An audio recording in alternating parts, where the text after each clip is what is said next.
အခုဒီပုံလေးကိုမြင်ရတော့ကျွန်တော်ဘာကိုမြင်အောင်မိတယ်ဆိုတော့ကျွန်တော်ထိုင်းနိုင်ငံကိုတက်လာတော့ပေါ့ဒီလိုပဲကားစီးရတယ်လူတွေကြက်ပိတ်သိမ့်နေအောင်စီးရတယ်ဒီလိုကားပုံစံလေးပဲပေါ့တခါတည်းကျွန်တော်တို့ကျွန်တော်ကတက်လာတာရနောင်းဘတ်ကားဆိုတော့ကျွန်တော်ကားတစ်စီးဒီလိုပဲကားကောင်းလေးနဲ့လာကြိုတယ်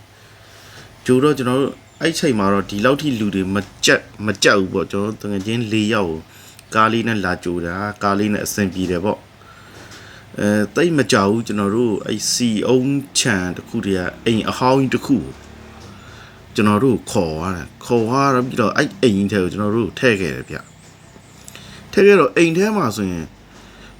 လူတွေကအများကြီးပဲဖြစ်နေတယ်အများကြီးပဲကျွန်တော်တို့ထားခဲ့တယ်တရက်လောက်ထားခဲ့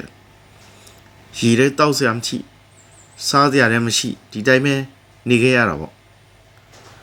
ရေကအရန်တောက်ချင်တာတော့ကျွန်တော်ဘယ်လိုလုပ်ရမှမသိအိမ်ထဲမှာပတ်ရှာကြည့်တော့အုတ်ကန်တစ်ခုကိုတွေ့တယ်ဗျရေချိုးတဲ့အုတ်ကန်တစ်ခုရေချိုးတဲ့အုတ်ကန်ကြီးကတော့အကြီးပဲဒါပေမဲ့သူ့ရဲ့အထဲမှာဆိုရင်တော့ရေကလက်တစ်ထွာလောက်ရှိအောင်မယ်လက်တစ်ထွာလောက်ရှိတဲ့ရေထဲမှာစက်ပြာတုံးတွေအမျိုးသမီးအတွင်းခံဘောင်းမီတွေဘော်လီတွေအခြားအဝတ်စားတွေရောအထဲမှာရေတွေကညစ်ပတ်တာပေါ့ရေကတောက်စရာမရှိတော့ရေကိုပဲကျွန်တော်တို့တောက်ရတောက်ရေတောက်အနန္တရိယမကောင်းဒီလိုနဲ့ကျွန်တော်တို့နည်းနည်းလေးမိုးချုပ်လာတဲ့ချိန်8နာရီ9နာရီလောက်မှာကားတစ်စီးရောက်လာတော့တက်ဆိုတော့ကျွန်တော်ဥအောင်ရင်တက်မယ်ပေါ့ငါဥအောင်ရင်တက်မယ်နေရာမရမှာကြောက်လို့ကြံခဲ့မှာကြောက်လို့အရင်ဆုံးကျွန်တော်ကားပေါ်တက်လိုက်တယ်ဗျမကြပါဘူးကျွန်တော်ရဲ့ပေါင်ပေါ်မှာအခုကားထဲကပုံစံတိုင်းပဲကျွန်တော်ရဲ့ပေါင်ပေါ်မှာလူ4ယောက်5ယောက်လောက်ထပ်တယ်လိုက်ကျွန်တော်အောက်ဆုံးရောက်သွားတော့6ယောက်8ယောက်လောက်ဆက်တဲ့ကားထဲမှာကျွန်တော်တို့လူအယောက်ကျွန်တော်မရဆိုရင်တော့18 19ယောက်လောက်ထည့်ထားကားယူတခါတည်းဒီတိုင်းမျိုးမောင်းသွားတယ်မောင်းတော့ကျွန်တော်ဟိုအောက်ဆုံးမလှုပ်လို့မရဘာမှလှုပ်လို့မရလူကအထဲမှာ18ယောက်လောက်ရှိတယ်ဆိုတော့ကားရဲ့ပေးတဲ့အဲကွန်းကလည်းလေကမရတော့ဘူးပေါ့မရတော့နေတဲ့လူကဘေးကလူကအဆိုးဆုံးကတော့ကျွန်တော်ရဲ့ဟိုအပေါ်ဆုံးကလူတွေကပေါ့ကျွန်တော်ရဲ့ပေါင်ပေါ်မှာဆို9ယောက်ရှိတယ်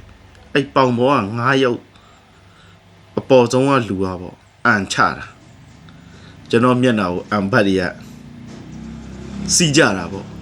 ကျွန်တော်မှအသက်ရှူမရဘတ်တွေနဲ့လက်တဲ့လှုပ်ဖို့တုတ်မရအဲ့အခြေအနေမျိုးဖြစ်ခဲ့ရဒီပုံလေးမြင်ရတော့စိတ်လည်းမကောင်းဘူးကိုချင်းလဲစာမိတယ်ပေါ့ဗျာဒီလိုပဲကျွန်တော်တို့ပို့ပြီးတနေရာရောက်ပြန်တော့ဒီတိုင်းပဲကားတစ်စီးထဲမှာအဲ့ချိန်မှာတော့ကားကကျွန်တော်တို့အဲကုန်းမပါဘူးကျွန်တော်တို့နောက်ခန်းမှာထားတာအထဲမှာလည်းဒီတိုင်းပဲလူက10ယောက်9ယောက်လောက်ဆက်နေတဲ့ထဲမှာဒီတိုင်းပဲအယောက်25ဝန်းကျင်လောက်ထည့်ထားတယ်တကားကြီးကအလုံးပိတ်ထားတော့လူတွေရဲ့အထဲမှာအသက်ရှူတဲ့လေငွေ့တွေကမှန်နေရတွေတော့ရေတွေသူစီးကြတာကျွန်တော်စိတ်ထင်ရတော့အပြင်မှာမိုးတွေရွာနေတာလားနှင်းတွေကြားနေလာတော့မသိဘူးပေါ့အသက်ရှူကတော့အရန်ကြက်လာပြီကျွန်တော်လဲမသိအောင်တမယ်ပေါ့အောက်ထားရဒီလိုနဲ့တနေရာရောက်တော့လူတယောက်ကိုချတဲ့ချိန်မှာကားတကားတွေဖွင့်လိုက်ချိန်မှာလေတွေကဝင်လာတော့ကျွန်တော်လေကိုအားရပါရရှူချင်တဲ့စိတ်နဲ့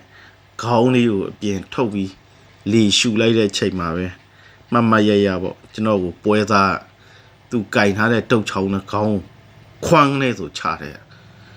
ကျွန်တော်မှခေါင်းလေးဖူးပြီးတော့အထဲကိုပြန်ဝင်လိုက်ရတဲ့အခြေအနေမျိုးပေါ့ဒီလိုပုံစံမျိုးလေးတွေ့ရတော့ရန်စိတ်မကောင်းဖြစ်မိတယ်ကိုယ်နိုင်ငံရဲ့အခြေအနေကြောင့်အခြေအနေအကြောင်းမျိုးကြောင့်ဒုက္ခမျိုးကြောင့်တာဒီလိုဒုက္ခခံပြီးရောက်လာကြတယ်ကျွန်တော်ထိုင်းနိုင်ငံရောက်လာပြန်တော့တယ်ကွာကျွန်တော်တို့မြန်မာရွှေ့ပြောင်းအလုပ်သမားတွေကသူ့နိုင်ငံချမှတ်ထားတဲ့စီမင်းစီကန်းလေးတွေလည်းလိုက်နာဖို့တော့လိုအပ်ကြတယ်ပေါ့ဗျာဦးချိန်ဆိုရင်လည်းအဖမ်းဆီးတွေကအရန်များတယ်ဒီကြားထဲမြန်မာတွေရတယ် ငါစားနိုင်တယ်ငါလုံနိုင်တယ်ငါတောက်နိုင်တယ်ပုံစံမျိုးနဲ့အချိုးတွေကလောက်ကြတော့သူ့နိုင်ငံကနိုင်ငံသားတွေကဘယ်ကြည့်လို့ရမလဲအမြင်ဆောင်းကြတာပေါ့အဲ့ဒါကြောင့်ကျွန်တော်တို့နိုင်ငံသားတွေကသူ့နိုင်ငံမှာနေတယ်ဆိုရင်သူ့နိုင်ငံချမှတ်ထားတဲ့စီမင်းစီကန်းတချို့အရာတွေကိုသူတို့ထက်ငါစားနိုင်တယ်တောက်နိုင်တယ်ပုံစံမျိုးမလုပ်ဘဲနဲ့တူတိတ်လေးနေထိုင်ကြပါလို့ကျွန်တော်အနေနဲ့ပြောချင်ပါတယ်